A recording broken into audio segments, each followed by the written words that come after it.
Welcome to Young Gun, a podcast about Bryce Young and the Carolina Panthers. I am Demetri and Lauren, a Bama grad. She is Lauren Brownlow, the biggest Panthers fan I know.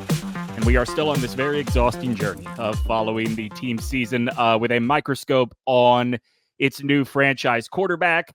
Lauren, we are in week one of the post-Reich era. And I know the rain played a factor, but seems a lot like the Reich era, doesn't it? Yeah, no, I'm hearing I got you, babe, for like the millionth time, and I'm breaking the alarm clock. Actually, I haven't broke the alarm clock. Breaking would feel great. I feel like if I could just pound out an alarm clock. I need to know who in this scenario is your Ned Ryerson. Oh man, that's a good question. Man, so many people, so many possibilities for Ned, I feel like. I know we'll probably not see them in Carolina again this season, but I feel like it is Kevin Burkhardt and Greg Olsen that I just sort of want to have that. And I know this is combining Groundhog Day and My Cousin Vinny, but that sort of flying punch at whenever they acknowledge themselves. And listen, I like Greg. Greg's a nice guy. Kevin's a nice guy. But it did feel like a little pilot on when they were here for the Cowboys game. I mean, at the same time, they didn't say, I couldn't detect any lies. Anything they said, if anything, I feel like Greg was trying to find positives, but he's also trying to be true to himself. He's not going to just be a homer, I mean, we'll dive into what happens going forward, as well as the Buccaneers game in just a moment. First, though, I've got to tell you about our friends at Graffiti, 158 East Cedar Street in downtown Cary. Support them because they support us. And I want to tell you a story about this Sunday. I went to watch football, not at Graffiti, Lauren. I went somewhere else, right? And before the games began, my son and I wanted to watch the college football playoff selection, right? And so I asked the person, the hostess at this place, could you put one of the TVs on ESPN? And this place is a chain, right? And I was told, no, we can't, because the TVs are controlled by corporate. We do not have permission to change the TVs. Nonsense. Poor customer service. No games were even on at that point. I'd say this to tell you this is not a problem you're going to run into at Graffiti. Plenty of TVs, plenty of people with the autonomy to make their own decisions and help you out. 19 TVs. Check out all the action next Sunday at Graffiti. Plus, if you run into a scenario, and I don't think you will, where they cannot get your game on the TV, go throw axes, right? Go enjoy some high-end libations. They always have the the bourbon pour specials available every Sunday. You know it by now. Blanton's is $10. Eagle Rare, Angel's Envy, both $9. McKenna 10-year, Heaven Hill 7-year, and Buffalo Trace, all for $8 a pour, plus weekly prizes and weekly beer specials as well. It's where we like to watch football. It's where we hope you like to watch football. Check out Graffiti, 158 East Cedar Street in downtown Cary. Lauren, was Bryce too short this week? I mean, I don't know that in the game that was the case, but I feel like, and I'm trying really hard not to, and maybe I am being gaslit into this. Maybe I am by everyone saying he's so short, but maybe it's his boyish face, and his smaller physique. He has the rare quality, and a lot of people have this. This is not just Bryce, but it is a very specific quality of somehow your face, a mustache makes you look even more like a baby. Right. It's like he's wearing a disguise or a costume, It's like Vincent Adultman, a little bit. That's right. We're going to find out BryceYoung has 4 children in shoulder pads on each other's shoulders. It'd be even more impressive, to be honest. For sure. Those 4 children won a Heisman working in concert. Exactly. I will say this week, his shortness may have been an advantage. The rain got to him last out of everybody else on the field. I think the rain covered up a lot of figuring out what exactly it is that was going on. I will say this. I think this week, and maybe this is because the broadcast team actually was really laying in to the other Panthers, but I really felt like this week there was a real focus on the general incompetence around Bryce makes it very hard to tell what Bryce is or has been even to this point. Yeah, and I don't recall this particular crew having done a game of the Panthers before, and so I think this is a crew. So I read this. I read this over the weekend. This is a crew that only works at least together on weeks where they give Tony Romo and Jim Nantz the week off. So like they might do 3 games a year. Oh, is that good? Well, I mean, look, everyone's getting out there, getting some fresh air. Well, but I think maybe there was a part of them that was curious about, like, okay, what's he dealing with? You know, how is he progressing or not? And so I think maybe some of it was kind of jarring for them because they're, you know, you want to look at a play as it develops and see, okay, who's at fault here for not being able to make the play? Is it the O-line? Is it the court? And you know, they called him out sometimes for getting rid of it, sometimes fairly, in my opinion. Or for not getting rid of it faster, sometimes fairly, in my opinion, sometimes not as fairly. But, you know, that's been every week. I feel like that there have been a few of those where the announcers have made that point. But, I mean, for the most part, there's a lot of focus on the fact that these receivers aren't getting separation. We actually saw that this past week. I sent you that graphic from of a stat, like an advanced stat, where like BryceYoung has the highest completion percentage throwing to open windows, but the fewest throwing to open windows. Right. So Jay Feely was one of 2 analysts on this game. Jay Feely, former Pro Bowl kicker, current writer of adventure novels where a Pro Bowl kicker also has to save the world from the Russians. Second most successful former kicker? After? McAfee, I guess. Consider a punter. I would say third because you've got to throw Pat Summerall in there. Oh, right. You know, of a certain, like the kids. Sure, I was about to say very old. I understand. But Feely actually pointed this out multiple times on the broadcast, and you and I have talked about this all year. This is a receiving core that does not scare anybody. And Feely was pointing out, like every time on, I believe scares their me, first but drive, not in a good way. Exactly. I think it was on the very first drive for the Panthers, or at least it was the first drive after the Buccaneers touchdown, where he was pointing out, look, these DBs are not threatened and they are jumping every single route. It's a miracle. Yeah, this was Feely's point, is it's a miracle Bryce has not thrown more interceptions, frankly, with this receiving core.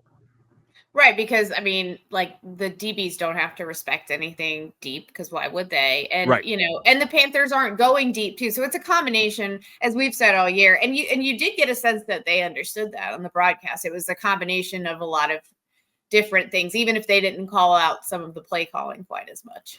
And look, I mean, we'll get into this a little bit more later in the show, but this is one of the things where I thought, okay, I do wonder what the rain did to change up what the play calling is, because not just 1, but 2 30-plus yard passes this week from BryceYoung, whereas we've probably seen 2 all season at this point.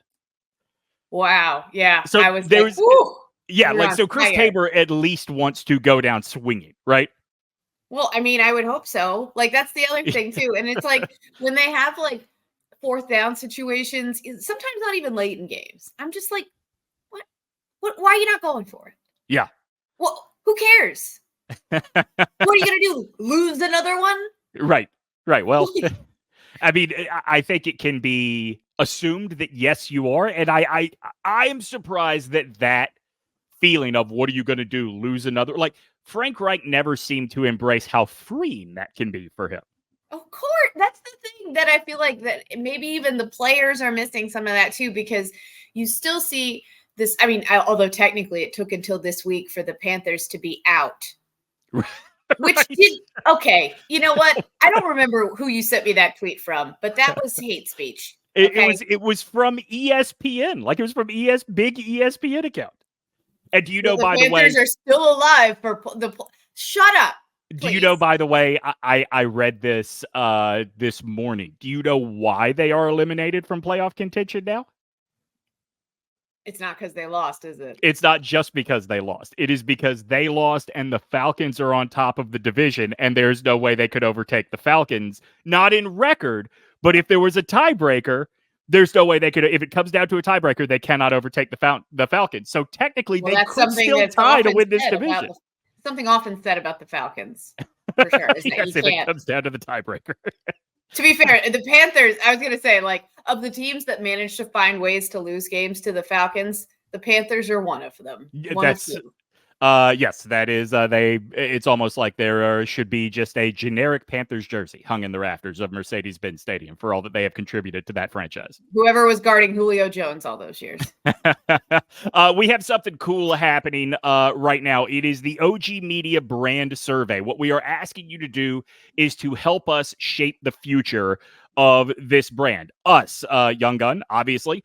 Ovius and Giglio, Law of the Wolf, 919 Vice, Picks and Pizza. There are so many shows under this banner, and we want to do more, but that doesn't just mean more new shows. There's all kinds of cool stuff we want to do in 2024, but we want to make sure that these big ideas we have are things you would support. So go to ogtrianglemedia.com. Just go to the website and the survey starts immediately. Less than 25 questions. We do ask you to do a little bit of thinking, but the idea here is help us help you figure out the best way to entertain you as we continue to grow this, I don't know, you couldn't call it an empire, this fiefdom, if you will, in the sports media landscape. Lauren, every now and then we jump into a report, and given as dysfunctional as this team has been both in the front office and on the field this year, there has been an overwhelming, this is the sign of a really bad season, right? There has been an overwhelming number of anonymous sourced reports about what is wrong with this team. And this week it is the Athletic's including Diana with some very literary language, as we've seen at times. Yes, indeed. Raging tempest of ire. This week it is Diana Rossini of The Athletic who reports that it was week 5, the first time that the offensive coaching staff suggested that it would be better to bench BryceYoung rather than play him in situations that he is not prepared for. Rossini points out that the Panthers as an organization still believe that Bryce has a very high ceiling and can be a great quarterback in this league, but the coaching staff believed that at that point, he was not caught up enough that playing would actually be good for him. This is something you and I think, came around too much later, that like things are so dysfunctional. This is only setting the guy back. But the reasoning is a little different. I was going to say, that makes it seem as if there's like complicated things happening within this offense that he, you know what I mean? At least that's how I hear it, that he can't seem to grasp. And, he just needs time to catch up to the things we're trying to do on offense. Really? Because what were you trying to do? I'm going to bring back something you and I disagreed about early on, but I think you've started to come around to my point of view on this. This report, 1,000% confirms he was not really hurt in week 3, right? We know that. Yeah. I mean, this 1,000% confirms this was the only way that Frank Reich could put him on the bench in week 3. Yes. And they wanted to give him a bit of a break because things had started off so poorly. And I think they were probably worried about his mental health, to be honest with you. Not as in he's going to have a breakdown or anything, but more in the sense of this is going to break him. And that's something that I think that's been a big concern for me because, it's just human nature at a certain point when there's nothing, it's hard if there's very little that you have within your control to make the offense be successful. There's some things he does, obviously, but a lot has to go right from other people that just isn't. Yeah, he's only before this season has only ever been on one of the handful of best teams in the country at whatever level it is he is playing on. And so obviously coming to a team that's not that certainly takes a toll on you. I think the other thing that probably takes a toll on a guy in his rookie season in the NFL is the number of times whatever network is covering his game do the close-up on him clearly showing some frustration in his face. He has built up this reputation of being a very collected, very calm guy, and he can't hide that as well this year. And, I wonder if there is a little bit, again, I go back to one of the very early episodes of the midweek talk through with Sean Salisbury. There is a steep learning curve for guys that this has always come easy to, and now suddenly it doesn't. Yeah, I mean, I think that's true. But and then also it's just if you don't have trust in what's around you as a quarterback, and if you don't have the physical ability, which I think we both agree that he doesn't, to offset that yourself, then you just start to feel like there's nothing that you can do. And then you start developing some bad habits. We've been lamenting this over and over again. I feel like week after week, obviously he's played better than others. I thought, and that's what's frustrating too, I think probably for me and for him, is like last week I thought he showed a lot of positive signs of progress, even in a loss, but then this week it just felt like not a regression quite, but definitely not like a carryover of that progress necessarily either. And so, it's hard because you can't get anything going, whether it's on a drive or just in the season. There's no positive momentum that can build, because anytime anything good happens to this football team, they set it on fire. I heard this not only from you, but also from Joe Ovius and from a lot of listeners that last week's edition of the Midweek Talk with Mike Florio, like it was pretty clear that some of Mike's sourcing was either Frank Reich directly or somebody around Frank Reich. Like a lot of what Florio had to say felt like very friendly to Frank Reich's view of that situation, right? And you and I have talked privately about the report about the Panthers asking Reich to work in some RPO plays that, we kind of know based on who the reporter is, that probably comes from Tepper. Was it a raging tempest of ire that asked him? No, I mean, I would imagine that he getting to get his point of view out there made him a serene meadow of introspection and calmness. Right. The opposite Emerson. of a raging tempest of ire. Big Emerson energy right there. Yes. Yes, indeed. I do think Diana Rossini's report here feels very much like at least some of the wording came from Tepper or Fitterer or somebody high up in the Panthers organization. This insistence that we still believe the ceiling is very high and there's a lot we can do with Bryce. And look, I agree with that. I think there is still a lot you could do with Bryce if you stop the bleeding quickly. But I totally understand why it's a tough sell for Panthers fans based on what they've seen so far. Yeah, I mean, I think like the more concerning part to me in what Florio reported as well is like there seems to be this implication almost that actually the problem is Bryce and that no one wants to coach him, which to me, I mean, listen, I know the NFL media in particular of all sports medias likes to really sell you hard on a pack of lies. Like, just like a bunch of BS, right? Yeah. But like, this is particularly like, I'm sorry.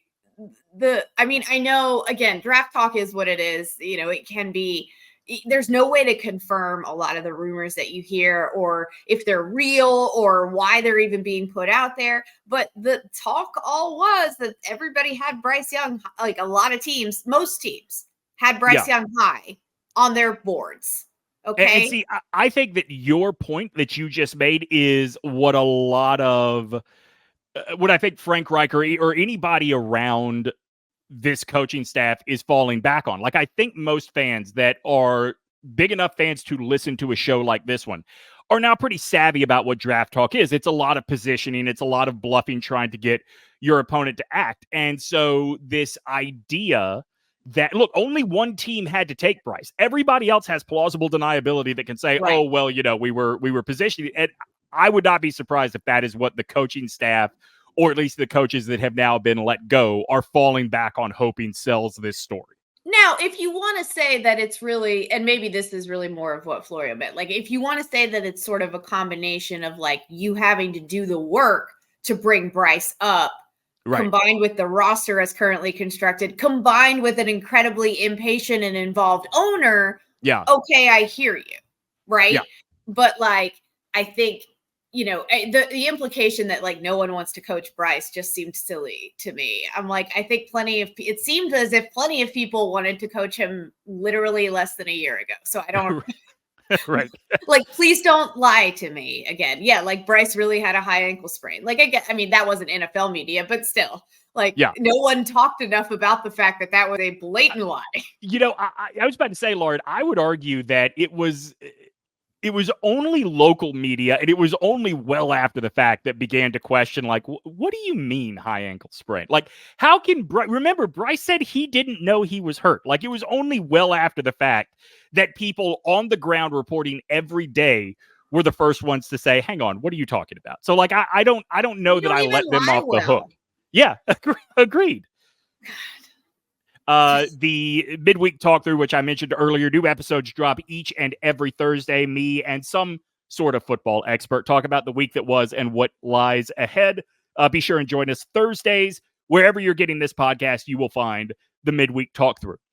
Before we go any further talking about the team, Lauren, you and I exchanged a private text during the game on Sunday regarding Dave Tepper. I said that his wife looked like she was dressed to go caroling after the game, and I stand by it. She did. Or churn butter, perhaps, once I saw the outfit. It was a very, like, whatever company made that blouse, and it was certainly a blouse, it began with ye olde, I'm guessing. That is kind of like in fashion now to defend her. Sure, slightly. no, I don't know. understand. I don't get it personally, like the prairie look. Yeah. Laura Ingalls Wilder chic ain't for me, but right.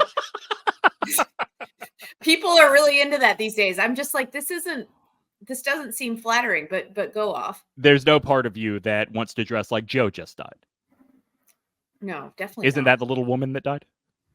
I think so. Okay. I haven't read her. I haven't seen the Greta Gerwig's version yet. So okay. Mrs. Tepper aside, the text that Lauren and I exchanged was actually about Dave Tepper, in which she said, and I'm outing you here, Lauren. Does he know that shirts come in other sizes? And I'm bringing this up because, as a fellow fat bald, I think someone needs to tell Dave Tepper that white is tricky for us. White polo shirts are never our friend.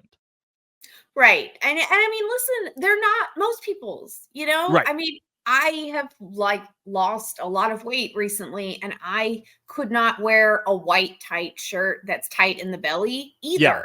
So, I've had a baby. That's why. So, yeah. And that's exactly what it is polo shirts, particularly the ones that the NFL wants you to pay $85 for, are all that tech material for. They're all made for like linebackers and quarterbacks. Right. And quarterbacks, because everything is made for quarterbacks. And they're also made for the guy that has no qualms about dropping $95 on a shirt he's only going to wear to play golf in. Those are not made for people like me and Dave Tepper to wear outside of our own homes. Or men that are comfortable showing their nipples. Sure. Well, I'm very comfortable showing my nipples. I do know that,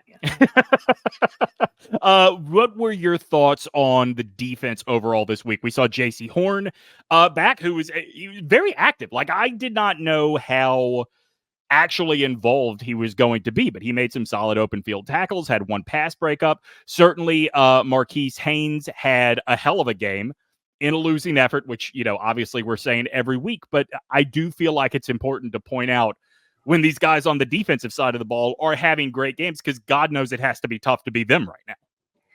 I'm a little mixed on the defense this week. I think in part because of the fact that, it's not like the Bucs offense is a juggernaut, and right. They, far too often for my liking, were able to kind of get what they needed to get, including, and the defense made some disappointing plays, like, Brian Burns getting ejected. That was, I didn't love that. And then I want to be fair to him. Like, I in watching that replay today before we sat down to record, I don't know that I would have ejected him. It's certainly a personal foul for sure, but it was a little ticky-tack to see an ejection. That being said, I don't know that it made a difference with the way that the Panthers were playing overall. No, but if you're trying to make a case for this franchise to keep you and continue to build around, it's just not the type of thing you should probably be doing right now, in my opinion. And I get that they're frustrated, and we've seen that. We've seen silly personal fouls. Mm-hmm. I mean, they gave up a touchdown drive. What was it, last week or 2 weeks ago? Literally on personal foul penalties, right? Basically, right. And I get that they're frustrated, but that's not the way. It's just not. It was 2 weeks ago, I think. It was to Dallas, and it's not the way. It's interesting. I wonder what lingering effect this is going to have on Ejiro Evero, who still has a very glowing reputation around the league, but there is a total lack of discipline on that side of the ball, and I don't blame him exclusively for it. No. But clearly, the message of, we cannot afford to beat ourselves, we cannot afford to make it even harder for this offense, has not gotten through to the defensive side of the ball. Yeah, and then there's the whole play, where after the Panthers score a touchdown to take the lead, was it the third quarter, I think? Yeah. They literally and immediately whenever something good happens to the Panthers now, I'm so broken that I'm like, oh, what fresh hell awaits now? What will the football gods smite us with to punish us for this boon of success? And apparently this one was a touchdown on the first play to MikeEvans. And I'm like, just no. Evans, look, the Panthers and particularly the 2023 Panthers are not the only team to be victimized by MikeEvans having a day, but like, good Lord, they let MikeEvans have a day. Like, and I bring that up only because he put up over 160 yards receiving, all of it largely unspectacular. All of it looked like he could do whatever he wanted in that game. There was one exception. There was one pass at least one that Baker Mayfield threw very high and over the middle that I literally wondered, is he trying to kill him? Yeah. I mean, look, that's one of those, like the Alshon Jeffrey used to do this a lot when he was with the Bears before he even went over to the Eagles. And he did this in college too, where it's like, you know what? You don't have to be skilled. I'm 6'4". I'll take care of it. Like that's what I know what play you're talking about with Evans. That's exactly what that looked like. Yeah. I mean, there is some of that, but it's also like, dude, am I jumping up for that if I'm MikeEvans? Exactly. Nope. But that's why I'm not MikeEvans, to be fair. Don't forget, every Tuesday night, you can watch us on Origin Sports TV. You have it. You just may not know it. It is one of those channels on the fast TV services. Xumo, Roku, Amazon Freevee, Samsung TV Plus. We are on all of those services. The channel is Origin Sports TV, and every Tuesday night, you can watch Young Gun. Please take the time to do it. We would love to be back on with them next season. Hell, given the way things are going with the Panthers, we just hope they keep us through the end of the NFL season. Origin Sports TV each and every Tuesday night at 7 p.m. All right, I guess probably through the end of the year, Lauren, we're going to be talking a little bit about the coaching search at the end of each episode. I wanted to know if you saw what Frank Smith, the Miami Dolphins offensive coordinator, had to say about being brought up in rumors as the next Panthers head coach. Slightly afraid, but go on. Okay. It's a mixed bag. When asked about it, he did start weeping. Now. Oh, relatable king. Now, it was tears of joy and overwhelmed happiness, but given all we've gone through this season, I can understand why the idea of having to work for Dave Tepper and the Carolina Panthers is enough to make a man cry. I was going to say, I mean, I think it was, I think like it would probably be more the former than the latter. Because I'm gonna read you his quote. This is what he said. He was asked, "Is it flat?" Basically, the gist of the question was, "Is it flattering or distracting to be brought up in those kind of conversations?" And he said, "Quote: It's not flattering. It's more humbling. So I remember why I got into coaching. It's like when all that stuff comes up, it's pretty cool. But the minute you worry about your goals and where you want to go, you forget, like for me, how lucky I am to be here today. All this stuff is really cool. I truly enjoy being here every day. And that's the cool part of it. I'm just a walk-on from Milwaukee, Wisconsin. Every day of my life, I remember that. So these things are pretty cool, but it's not going to affect me today." Is it bad that I heard walk-on from Milwaukee, Wisconsin and thought to myself, not interested? I'm gonna need you to bad? I'm gonna need you to walk that out. Is it the walk-on part or the Milwaukee part? Just all of it. Yeah, okay. Combined. That was my immediate reaction. Was like,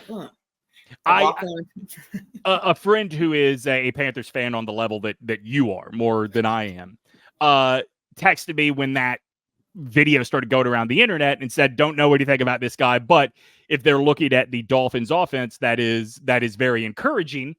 And I would say yes, but again, I go back to what I said when we were talking about Eric Bieniemy. I believe this guy can do the job. It's not like he does nothing for that great offense, but anytime you work for a coach who is calling plays on the side of the ball you work on, I think it is always fair to wonder how much are you there, or how much is that success about you, and how much of it is about you being in the right place at the right time. I've always liked Bieniemy a lot. Yeah, I do too. And I have always felt like he should have already had a job, because we continue to give coaches jobs that we know are bad. Right. Why not guess and see if one's good? Yes. That's NFL logic for you. It's like, well, he doesn't have any experience. Well, his experience is bad. Doesn't matter. Like, but I mean, that was literally how we chose a coach for this team last year. I know. I remember. Yeah.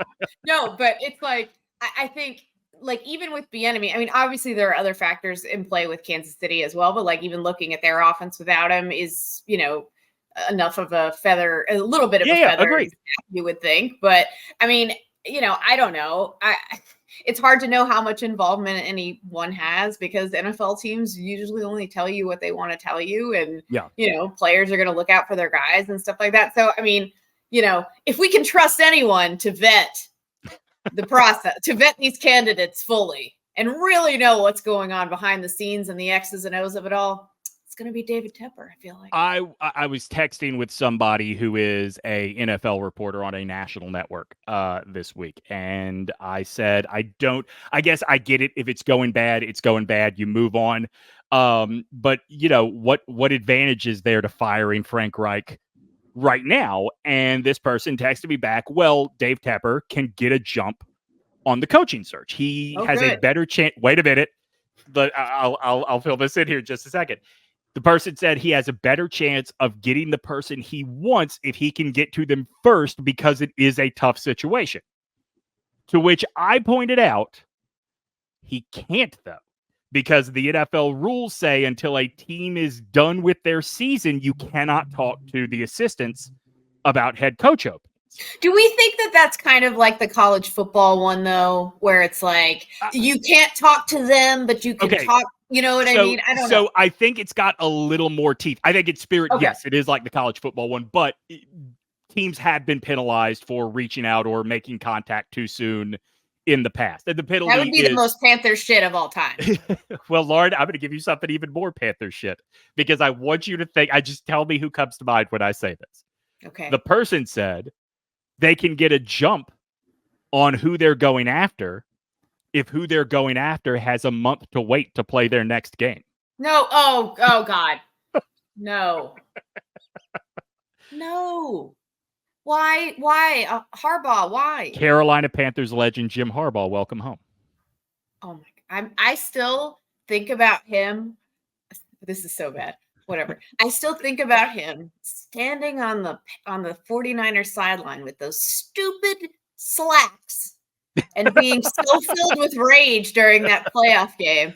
That's the mental image seared into my brain. I was talking to my old boss this weekend who used to work in San Francisco, and he was working there when Harbaugh turned Stanford from not a laughingstock into something legitimate, and when he got the 49ers to a Super Bowl, right? Long history watching Jim Harbaugh coach teams. And he joked to me that it is going to be great to see the NCAA have to present Jim Harbaugh a trophy at the end of the year, to which I retorted, like, there is no way you can convince me, and this is not just about being an Alabama alum, this is about having eyeballs. There is no way you can convince me Michigan is even going to realize they have a game on January 1st. And that is my number one objection to Jim Harbaugh as a coach of anything.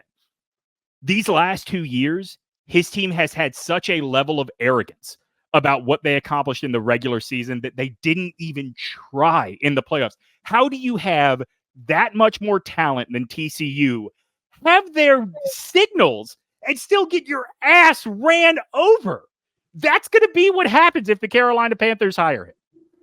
Well, I mean, yeah, I don't know. I mean, like, and again, this reporter I was talking to, pure speculation. Like, she said that she was not working on any information. That is just her thought of maybe I that's had that what thought too. And you know why? Because here's the problem. The dude that's making the hiring decision is basically like the dude at the tailgate.